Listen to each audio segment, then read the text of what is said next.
सबसे पहले आप लोग मुझे ये बताइए, हम लोग इकोनॉमिक्स कैसी पढ़ रहे हैं? अच्छी पढ़ रहे हैं? तो आज हम मार्केटिंग स्टार्ट करेंगे साथ साथ इकोनॉमिक्स के। और मार्केटिंग में हमारा जो फर्स्ट चैप्टर है, फर्स्ट चैप्टर का नाम है प्रोडक्ट। ठीक है, मार्केटिंग की जो बुक है 12th क्लास की 60 मार्क्स की बुक है, 40 मार्क्स का प्रैक्टिकल होता है। तो 60 मार्क्स की बुक में हमें बहुत लिमिटेड चैप्टर करने हैं, जिसमें हमारे फर्स्ट चैप्टर का नाम है प्रोडक्ट। प्रोडक्ट क्या होता है? Product anything. प्रोडक्ट मेरे हाथ में क्या है? दिस इज अ प्रोडक्ट और नॉट? ये क्यों है मेरे हाथ में? Because for my satisfaction. और मेरी सेटिस्फेक्शन ये, जब तक मैं लिख के आपको जवाब लिख के समझाऊंगी नहीं तब तक मुझे सेटिस्फेक्शन नहीं होगी। I am having this chalk for my satisfaction. What is this? Chair. ये क्यों है यहाँ पे? सेटिस्फेक्शन कि मैं बैठूंगी बीच में अगर मैं थक गई तो everything. Product can be anything. Product can be anything which satisfy human wants. जो भी ह्यूमन की वांट्स को सेटिस्फाई करता है वो प्रोडक्ट है। बुक है हमारे पास, क्या है वो? प्रोडक्ट है। डस्टर है हमारे पास, जितने भी आइटम इस टाइम हमारे हाथ में है, हमारे पास हैं, सब प्रोडक्ट्स हैं। I just told you product can be anything. This board is also a product. Yes और नो? ठीक है, तो प्रोडक्ट के बारे में अगर हम आगे डिस्कस करें कि प्रोडक्ट क्या होता है, कैसे है, इन सबको हम एक्सप्लेन करेंगे। तो प्रोडक्ट का डिफाइन समझ में आ गया? Define product can be anything which satisfy human wants. उसके बाद है हमारा सबसे पहले कोर प्रोडक्ट। कोर प्रोडक्ट का मीनिंग होता है प्रोडक्ट क्यों है। आप कोई भी चीज ले रहे हो, सबसे पहले उसकी मेन क्वालिटी क्या है, मतलब मेन रीजन क्या है उसको लेने का। तो मैं इसका एग्जांपल दूंगी एलजी का फ्रिज। एलजी का लेके चलते हैं हम लोग, ठीक है। एलजी का फ्रिज क्यों लिया? क्योंकि मुझे उससे रिलेटेड बहुत सारी चीजें बतानी है। तो मैंने फ्रिज लिया, एलजी को भी छोड़ो, सबसे पहले मैंने फ्रिज लिया। मेरा फ्रिज लेने का मेन मोटिव क्या था? मतलब मैंने फ्रिज ही क्यों लिया? क्या वजह होगी? सेटिस्फेक्शन तो है, बट सेटिस्फेक्शन में मेन चीज क्या थी? किस तरह की सेटिस्फेक्शन चाहिए? जैसे मुझे चेयर सेटिस्फेक्शन के लिए चाहिए कि मुझे बैठना है, फ्रिज का मुझे क्या करना है? स्टोर करना है। स्टोर तो मैं अलमीरा में भी कर सकती हूँ, फिर फ्रिज में क्यों? कूलिंग है ना, कूलिंग में मुझे स्टोर करना है। मुझे कुछ ऐसा प्रोडक्ट चाहिए जिसमें कूलिंग रहे और जहां मैं स्टोर कर सकूं। तो fridge core product. Core word का मीनिंग की मेन वो क्या है? तो कोर यहां पर आएगा कूलिंग। आ गया समझ में? कोर का मीनिंग क्लियर? कोर प्रोडक्ट के बाद हमारा आता है एसोसिएटेड फीचर्स। सबसे पहले आपने कोर प्रोडक्ट उठाया। कोर प्रोडक्ट का मतलब मुझे कूलिंग चाहिए, एक ऐसा प्रोडक्ट चाहिए। अब एसोसिएटेड फीचर्स उसके साथ जुड़े हुए। आप गए एक शॉप पे कि सर मुझे फ्रिज दिखाइए। उन्होंने कहा ये रहा मैडम, ये देखिए, इस फ्रिज में ये आपके फ्लावर्स आ जाएंगे, बाहर जो डोर होता है ना, फ्लावर आ जाएंगे। मैम ये वाला फ्रिज देखिए, इसमें कूलिंग बड़ी फास्ट है।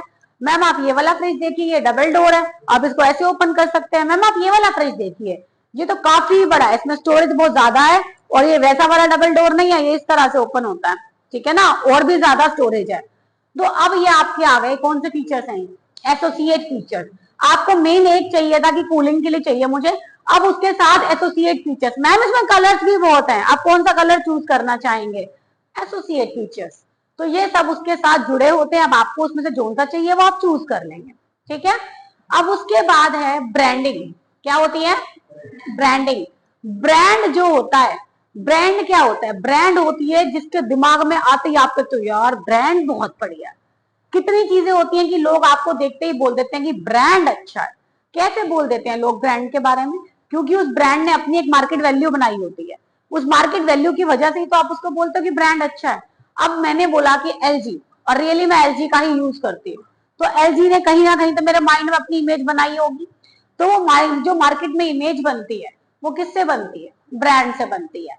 और अगर एक ब्रांड को लीगल मतलब लीगली रजिस्टर्ड हो जाता है वो ब्रांड, तो वो क्या बन जाता है? ट्रेडमार्क बन जाता है। भाई क्या बन जाता है? ट्रेडमार्क बन जाता है। एक ब्रांड और ट्रेडमार्क दोनों सेम हो सकते हैं, बस उसमें फर्क क्या है? ओनली लीगल रिस्ट्रिक्शंस का। लीगली अगर रजिस्टर्ड हो जाता है तो ट्रेडमार्क, अदरवाइज वो क्या है? Only brand name. अब ब्रांड, उसके बाद क्या होता है? लोगो। क्या आता है? लोगो होता है एक सिंबल, कोई भी सिंबल आपने देखे होंगे, लोग ज्यादातर लोगों से पहचानते हैं चीजों को। मैं आपको इस बात पर अपना बचपन का एक इंसिडेंट सुनाती हूँ, बड़ा अच्छा है, आपने तो शायद सुना भी नहीं होगा। हज की सिम सुनी है? नहीं सुनी ना? HUTCH, हज, जो वोडाफोन बन चुकी है। जब मैं स्टूडेंट थी तो हज की सिम थी, हज की सिम को उन्होंने वोडाफोन वालों ने मर्ज कर दिया, उसका नाम चेंज होके क्या हो गया, वोडाफोन हो गया। तो जिस टाइम पर हज की सिम आई थी, उस टाइम पर हज वालों ने साथ में एक डॉग को दिखा रखा था उस एड के लिए। तो हम लोग क्या करते थे, कभी भी रोड पे जाते थे, वो डॉग दिखाई देता था, अरे तो हज वाला डॉग है, मतलब हमारा माइंड के अंदर सेट हो गया वोडाफोन वाला, वोडाफोन में भी वही है। ओके, हाँ, ठीक है ना। तो क्या होता है, कुछ चीजों को हम लोग उन चीजों से आइडेंटिफाई करते हैं कि किसने कैसा लोगो दिया हुआ है, उसकी आइडेंटिफिकेशन क्या है, उससे माइंड में याद रहती हैं वो चीजें। इसीलिए हर एक कंपनी का अपना एक लोगो होता है। वोडाफोन का लोगो है बी करके है, और एप्पल का लोगो है हाफ एप्पल, जो है मतलब एप्पल की 1 बाइट खाई हुई है। तो इस तरह से हर एक प्रोडक्ट का एक लोगो होता है, ठीक है। लोगो, लोगो के बाद आती है पैकेजिंग। पैकेजिंग किस लिए होती है? पैकेजिंग इसलिए होती है कि आप किसी भी प्रोडक्ट को यहाँ से वहां, अब आपको मैंने बोला वॉशिंग मशीन लेने गए आप, अब मुझे बताओ वॉशिंग मशीन घर तक कैसे आएगी? पैक होके आएगी। कैसे पैक होके आएगी? कार्टून में पैक होके आएगी, प्रॉपर इस तरीके से पैक होके आएगी कि आपके घर तक आने पर उसको कोई डैमेज ना, इसी तरीके से आएगी। पैकेजिंग का रोल इंपॉर्टेंट होता है कि नहीं होता? बहुत तो ज्यादा इंपॉर्टेंट होता है, क्योंकि अगर घर आते आते टूट गई तो आपको पेमेंट तो करनी ही करनी है, वो तो आपसे टूटी है। Next and the last, last क्या होता है? लेबलिंग। आपको मैंने बोला वॉशिंग, सॉरी आपको मैंने बोला फ्रिज, आप उस फ्रिज के ऊपर देखना लेबलिंग होती है। लेबलिंग का मतलब है कि क्या क्या प्रिकॉशंस होने चाहिए, इसको यूज करते टाइम हमें किन बातों को माइंड में रखना चाहिए, उन सबको बोलते हैं लेबलिंग। और लेबलिंग सिर्फ एक चीज पर नहीं, हर चीज पर होती है। लेबलिंग का मेन काम होता है आपको इंफॉर्मेशन देना रिगार्डिंग दैट प्रोडक्ट। अगर वो खाने की चीज है तो इंफॉर्मेशन देना, यूज करने की चीज है तो कैसे उसको यूज करना। क्या आपको सारी चीजें यूज करनी आती है? नहीं आती ना, तो वो जो इंफॉर्मेशन होती है वो आपको लेबलिंग के थ्रू मिलती है। इसीलिए कंपनी का बेसिक एथिक्स है कि वो लेबलिंग जरूर करे प्रोडक्ट के ऊपर, सो दैट कस्टमर जो प्रॉपर सेटिस्फाई हो, तभी तो प्रोडक्ट से सेटिस्फाई होगा, वरना वो कैसे हो जाएगा। क्लियर? तो ये हमारा पूरा प्रोडक्ट का आपको समझ में आ गया, प्रोडक्ट होता क्या है, उसमें क्या क्या फीचर्स हैं, क्वालिटीज हैं, क्या क्या इंपॉर्टेंट चीजें हैं। Got it? That's it.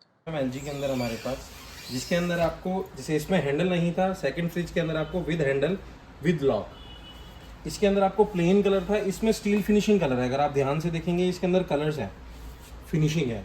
Plus में ये सिंगल स्टार था, ये 2 स्टार रेटिंग के अंदर है, ठीक है। थर्ड थिंग इसके अंदर चेंजेस क्या है, जो फर्स्ट मॉडल मैंने आपको दिखाया था वो वायर शेल्फ था, ये ग्लास में आ जाता है, टफन ग्लास है, ये नॉन ब्रेकेबल ग्लास होता है। प्लस में जितनी भी एसेसरीज आ जाएंगी सारी ट्रांसपेरेंट होंगी इसके अंदर, ठीक है। हाँ।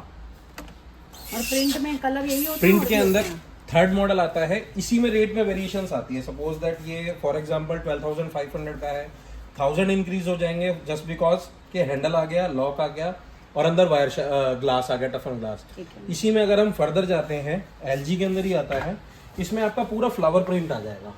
ये बेसिक था, इसी में फ्लावर प्रिंट आ जाएगा, बाकी सब चीजें सेम होंगी इसके अंदर, बाकी पूरा टफन ग्लास, एसेसरीज वगैरह सब कुछ सेम होंगी, सेम चीज। इसी में प्राइस और 600 रुपीज, 700 अकॉर्डिंग टू कलर, उसके हिसाब से चेंजेस हो जाते हैं। इसके बाद इसका मॉडल आता है, ये 3 स्टार रेटिंग के अंदर आता है, डिजिटल प्रिंट के अंदर, इन्वर्टर कंप्रेशर।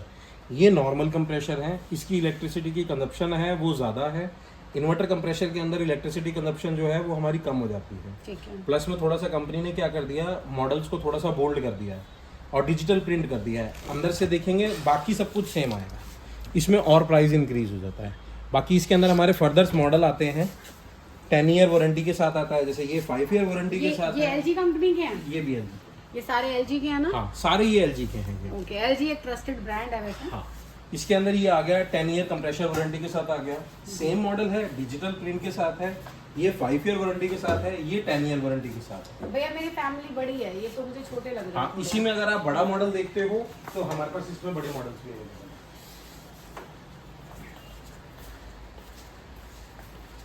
ये 230 लीटर के अंदर रेफ्रिजरेटर है, सेम मॉडल के साथ जो मैंने आपको दिखाया, इन्वर्टर कंप्रेशर के साथ है, 10 ईयर वारंटी है, ऑन कंप्रेशर, 1 ईयर कंप्लीट है। सेम इसके अंदर आपको शेल्फ जो है वो 3 मिल जाएंगी, उसमें 2 शेल्फ हैं, इसमें आपको यूज़ के लिए 3 शेल्फ मिल जाएंगी। इसका फ्रीज़र भी जो है वो बिग साइज़ है, जैसे आप बता रहे हो कि आपकी बड़ी फैमिली है तो फ्रीज़र भी आपको स्पेस अच्छा मिल जाएगा, वेजिटेबल बॉक्स भी आपको स्पेस अच्छा मिल जाएगा। अच्छा, वो वैसा भी सुना है जिसमें ऊपर से अलग आता है फ्रीजर, डीप फ्रीज़र, हाँ। हाँ, उसके अंदर ये मॉडल आता है हमारे पास डबल डोर के अंदर। अगर आपकी फैमिली बहुत बड़ी है, फ्रोज़न आइटम आप ज़्यादा यूज़ करते हो, उसके लिए हमारे पास ये रेफ्रिजरेटर आती है। ये आपका पूरा फ्रीज़र का पार्ट है, इसमें आप अपनी जितने भी फ्रोज़न आइटम्स हैं, कोई भी मसाले वगैरह स्टोर करने हैं पूरा टाइम के लिए, आप कहीं बाहर जा रहे हो, कोई वेजिटेबल आपको यहाँ पे स्टोर करनी है तो ख़राब नहीं होती, उसके लिए ये मॉडल आता है हमारे पास। बर्फ कितनी देर में जम जाती है? Approx 45 minutes. ओके। हाँ, फर्स्ट टाइम में अगर आप स्टार्टिंग में देखते हो तो 45 मिनट, विंटर्स में वो टाइम जो है वो थोड़ा सा शॉर्ट हो जाता है। इसी इसमें में भी आजकल colours हैं? इसमें भी बहुत सारे वेरिएंट्स आते हैं। इसी में ये फ्लावर प्रिंट आ जाएगा, इसी में स्टील फिनिशिंग कलर आ जाएगा, इसी में रेड कलर मिल जाएगा आपको। एक आजकल नया ट्रेंड में मॉडल चल रहा है BMR। हाँ, ये भी मैंने देखा ये है। BMR मॉडल होता है मैम। इसके अंदर क्या बेनिफिट है आपको, जैसे उसमें आपका फ्रीज़र ऊपर है, फ्रीज़र आप इतना मेरे ख्याल से अगर वीक में भी अगर बात करूँ तो वीक में 1 या 2 दिन आप यूज़ करोगे, बट जो नीचे वेजिटेबल बॉक्स है उसको आप फ्रिक्वेंटली यूज़ करते हो, दिन में 10 बार यूज़ करोगे। इसमें कंपनी ने आपको सोच के कि बार बार झुकना ना पड़े, उसके लिए ये मॉडल कंपनी ने निकाला है। इसमें वेजिटेबल बॉक्स आपके ऊपर ही है, इसमें फ्रीज़र को कंपनी ने नीचे कर दिया है, और वो भी स्लाइडिंग डोर्स के साथ कर दिया है। ये BMR बोलते हैं, बॉटम माउंटेड फ्रिज बोलते हैं इसको। इसकी कूलिंग कैपेसिटी, जैसे अभी आपने एक क्वेश्चन पुटअप किया था कि बर्फ़ कितनी देर में जम जाएगी, इसमें वो टाइम बहुत कम है। 15 to 20 मिनट्स के अंदर आपका जो है ये -12 डिग्री पे ये काम करता है। इसका जो ये एज अ डीप फ्रीज़र है ये पूरा, उसका फ्रीज़र है ये एज अ डीप फ्रीज़र है, उसका जो टेम्परेचर होता है वो -6 डिग्री पे काम करता है। इसका जो ये डीप फ्रीज़र है ये -12 डिग्री पे काम करता है। ये अलमारी इसी के बाद, हाँ, इसी के बाद हमारे पास एक ये मॉडल आते हैं जो अलमारी की तरह लग रहा है। हाँ, जस्ट लाइक ये, इसको हम साइड बाय साइड बोलते हैं। इसी के ऊपर एक और रेंज आती है, उसको फ्रेंच डोर बोलते हैं। इसके अंदर क्या है, ये पूरा पार्ट आपका फ्रिज का है, नॉर्मल टेम्परेचर है +10 डिग्री +5 डिग्री तक आप इसको मेंटेन कर सकते हो। ये पूरा पार्ट आपका फ्रीज़र का है, जिसमें आप अपनी कूलिंग कैपेसिटी जितनी भी है, बर्फ़ वगैरह, आइसक्रीम, फ्रोज़न आइटम, ये पूरी आप रख सकते हो इसमें। Thank you.